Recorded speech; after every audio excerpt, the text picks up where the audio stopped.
이강인의 저 미친듯한 상체 페인팅은 이탈리아를 뒤집어 버렸다. 흡사 메시의 재림이라고도 할 수 있을 재능이며 이강인의 30분은 마치 마법을 부리는 느낌이었다.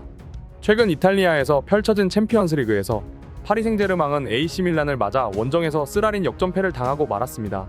이강인은 후반 60분 교체로 출전하며 프리롤 역할을 맡아 AC 밀란의 두 줄 수비를 뚫어내기 위해 고군분투했는데요. 환상적인 상체 페인팅 이후에 이어진 회심의 왼발 슈팅이 밀란의 골대를 강타하는 등 아쉬움을 삼켜야 하냈습니다. 이 경기에서 4경기 연속 공격 포인트 달성에는 실패하고 말았지만 이강인이 보여준 30분의 짧은 활약에도 유럽 축구계는 이강인에 대한 분석과 찬사를 쏟아내고 있는 상황입니다. 오늘은 이강인의 경기 주요 장면 모음과 유럽 전문가들이 이강인에 대해 쏟아내고 있는 찬사에 대해 글로벌 사커에서 자세하게 알려드리겠습니다. 파리 생제르맹은 지난 새벽 AC 밀란의 홈구장인 이탈리아 밀라노의 스타디오 산시로에서 열린 챔피언스리그 조별 경기 4차전을 치렀습니다. 파리 생제르맹은 이날 경기에서 전반 초반 이른 시간에 선제골을 득점하고도 AC 밀란에게 내리 2골을 내주며 패배하고 말았는데요. 이 경기 결과로 인해 최고의 죽음의 조로 불렸던 F조는 모든 팀이 16강에 오를 수 있는 대접전의 상황이 벌어졌습니다. 도르트문트, 파리 생제르맹, AC 밀란, 뉴캐슬은 나란히 승점 4, 5, 6, 7점을 기록하며 남은 경기의 결과들에 따라 1위부터 4위의 순위가 전부 뒤집힐 수 있는 대혼돈 속에 빠지고 말았습니다. 한편 이날 경기 직전 발표된 선발 라인업에서 이강인 선수가 선발 제외되며 많은 아쉬움을 자아냈는데요. 사실 이강인은 이날 경기가 있기 직전 진행된 파리 생제르맹의 훈련장의 모습을 보이지 않아 많은 축구팬들의 우려를 샀습니다. 지난 데뷔전에서 발생한 허벅지 쪽 부상이 다시 재발한 것이 아니냐는 우려가 보도되었는데요. 하지만 파리 생제르맹이 역전골을 허용하며 경기에 끌려가게 되자 급해진 엘리케 감독은 바로 이강인을 투입시켜 버립니다. 이 짧은 30분 동안 이강인은 천재적인 면모를 유감없이 펼쳤는데 부족했던 출전 시간에도 평점 7점을 받으며 훌륭한 활약을 보여줬다는 평가를 받았습니다. 이강인은 이날 경기에서 공격형 미드필더 역할을 수행했음에도 96%의 패스 성공률을 달성했으며 지상과 공중 볼 경합에서 높은 확률로 승리하며 파리 생제르맹의 공격을 이끌었습니다. 이날 경기에서 이강인의 천재성이 돋보인 장면이 나오며 전세계 축구 전문가들의 가슴을 뛰게 만들었는데 이 장면을 집중해서 보시길 바라겠습니다. 경기 막바지였던 후반 88분에 이강인은 공을 받아 공격을 전개하기 시작합니다. AC 밀란은 두 줄 수비를 세우며 한 골차 승리를 위해 수비의 모든 선수를 몰빵하는 전략을 펼쳤는데요. 이강인의 놀라운 재능이 여기서 폭발합니다. 이강인은 이 경기에서 프리롤, 즉 아틀레티코 마드리드의 그리즈만이 부여받는 역할처럼 공격형 미드필더로 출전해서 프리롤이라는 이름에 걸맞게 완전하게 자유로운 움직임으로 AC 밀란의 수비진을 뒤흔들어 놨습니다. 여기서 이강인은 AC 밀란의 수비진이 너무 두텁게 형성되어 있음을 파악하고 빈 공간을 찾아 나서기 위해 동료에게 패스를 주고 아래쪽으로 내려갑니다. 이 장면에서 우스만 덴벨레의 좋은 움직임을 볼 수 있는데요. 덴벨레는 동료가 이강인의 패스를 받아 공을 줄 곳을 찾자 아래로 슬금슬금 내려옵니다. 여기서 AC 밀란의 수비 크랙이 발생합니다.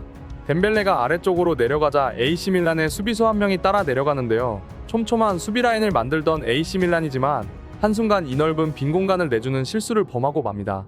이때 이강인의 미친듯한 넓은 시야와 놀라운 오프더볼 움직임을 확인할 수 있는데 고개를 살짝 돌려 이 넓은 수비 빈 공간을 확인한 이강인은 역시나 이 공간으로 스멀스멀 내려갑니다. 윗공간부터 아래 공간까지 완전 자유롭게 움직이며 창의적인 미드필더 역할뿐만 아니라 수비를 무너뜨리는 크랙 역할까지 해내는 놀라운 이강인의 재능인데요. 이 넓은 공간으로 내려온 이강인을 확인하고 파리 생제르맹 동료는 바로 패스를 찔러주는데 이강인은 매우 간결하고 효과적인 퍼스트 터치로 자신의 몸을 순간적으로 상대의 골대 방향에 돌려놓습니다. 여기서 매우 좋은 미스매칭이 일어나는데 이강인의 바로 앞에 위치해 있는 선수는 과거 첼시에서도 활약했던 수비수가 아닌 공격수 올리비에 지루입니다. 최전방 공격수가 이곳까지 내려와서 수비하는 것을 보면 이날 AC 밀란이 얼마나 극단적인 수비를 펼쳤는지 알 수 있는데 이제 이 장면에서 이강인의 진짜 재능이 나옵니다. 전문 수비수가 아닌 지루이기 때문에 이강인은 돌파를 시도하는데 지난 몇몇 경기에서도 보여준 놀라운 상체 페인팅이 나옵니다. 발로 하는 페인팅이 아닌 상체를 지속적으로 좌우로 흔들어대며 자신이 어느 쪽으로 돌파에 들어갈 것인지 지루에게 혼란을 주고 있는데요. 머리를 오른쪽으로 기울이며 오른쪽으로 뛰어갈 것 같은 모션을 취한 이강인은 지루가 이것에 속아 역동작이 걸려버리자 자연스럽게 왼발로 공을 밀어두고 빠르고 간결한 슈팅을 이어갑니다. 비록 골포스트에 맞으며 이 슈팅은 무마되었지만 왜 파리 생제르맹 팬들이 이강인을 메시의 완벽한 대체자라고 부르는지 알 수 있는 장면이었습니다. 이 짧은 30분 동안에 이강인의 놀라운 퍼포먼스를 지켜본 유럽 축구 전문가들의 분석 또한 쏟아지고 있는데요. 프랑스 방송사 비인에서 스포츠 전문 기자로 활약하고 있는 디디에 도미는 이날 경기 직후 이번 시즌 파리 생제르맹이 겪은 챔피언스리그 조별 경기 2패는 모두 상대의 미드필더진의 강한 압박을 견디지 못해 발생했다.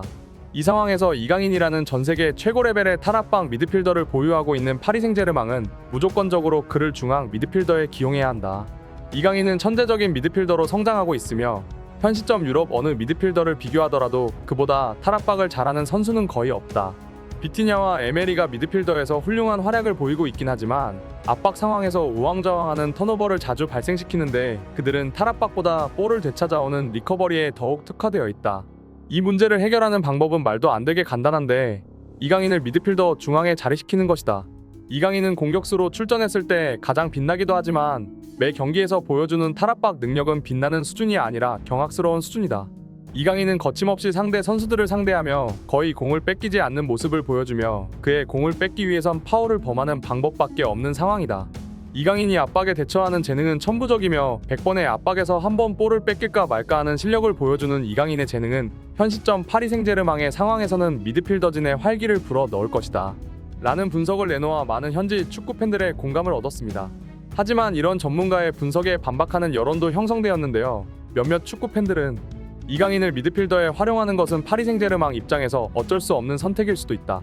하지만 현대 축구에서는 미드필더와 윙어를 동시 수행해내는 메잘라 포지션의 선수들이 각광받고 있으며 이강인은 스페인 마요르카에서 실제로 메잘라로 활약하며 지난 시즌 프리메라리가 시즌 베스트 11에 뽑힌 선수이다. 이강인의 공격적인 재능을 생각했을 때 미드필드에만 국한시키는 것은 매우 비효율적인 생각이며 반드시 그에게 미드필더와 윙어 역할을 동시에 부여해줘야 한다라는 반응을 보이고 있습니다. 또한 몇몇 축구 팬들은 이제는 메시의 자리를 꿰찬 이강인이 파리 생제르맹의 게임 체인저가 되어야 한다. 진짜 거짓말 단 하나도 없이 이강인의 페인팅 모션은 지난 시즌 메시의 모습을 보는 것 같다. 이 부진한 경기에서 그나마 이강인 때문에 좋은 장면을 볼 수 있었다. 경기장에 직관을 간 것이 전혀 아깝지 않았다. 이강인의 천재적인 모션은 진짜 놀라웠는데 이게 골대를 맞고 나오다니 너무 불운하다. 이강인은 이 팀에 남아있는 마지막 진짜 축구 선수이다. 박스 안에서 보여준 이강인의 환상적인 페인팅 모션은 매우 인상 깊었고 또 매우 빨랐다. 라며 이강인의 짧은 30분 활약에도 프랑스 현지 여론은 대찬사를 아끼지 않았습니다. 이제 파리 생제르맹에 남은 조별리그 경기는 2경기뿐인데요. 홈에서 뉴캐슬과의 경기가 남아있고 독일 분데스리가로 넘어가 도르트문트와의 원정 경기가 남아있습니다. 현재 승점 6점으로 F조 2위를 기록하고 있는 파리 생제르맹이지만 나머지 팀들도 승점 1점 차이 밖에 나지 않는 초박빙의 상황인 만큼 졸린 눈을 비비고서라도 새벽 경기를 챙겨보는 한국 축구 팬들을 위해서 엘리케 감독은 제발 이강인의 선발을 보장해주고 저 환상적인 모습들을 90분 동안 지켜볼 수 있게 해줬으면 하는 바람입니다. 오늘의 소식 이만 마치겠으며 구독과 좋아요는 영상 제작에 큰 힘이 됩니다. 시청해주셔서 감사합니다.